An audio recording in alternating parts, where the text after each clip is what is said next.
సిద్ధమైన ఆయన పాట్నాలోని చారిత్రక గాంధీ మైదానంలో ప్రజలను ఉద్దేశించి ప్రసంగించారు.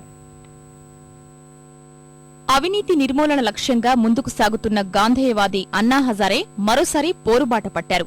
పాట్నాలోని మహాత్మాగాంధీ మైదానంలో భారీ సభ నిర్వహిస్తున్న ఆయన అవినీతిపై పోరాటానికి ప్రజల్ని చైతన్యపరచడమే కీలకమని భావిస్తున్నారు.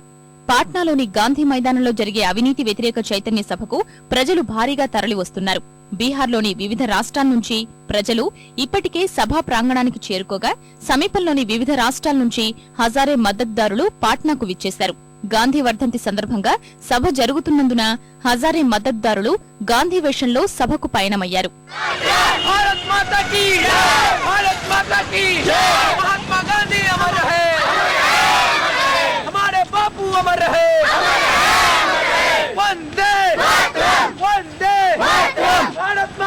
మంగళవారమే పాట్నాకు చేరుకున్న అన్నా హజారే లోక్ నాయక్ జయప్రకాష్ నారాయణ ఇంట్లో బస చేశారు.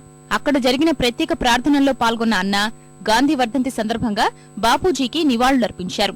పాట్నాలోని చర్కా సమితి కార్యాలయం నుంచి సభకు బయలుదేరిన హజారే వెంట మద్దతుదారులు ముందుకు నడిచారు.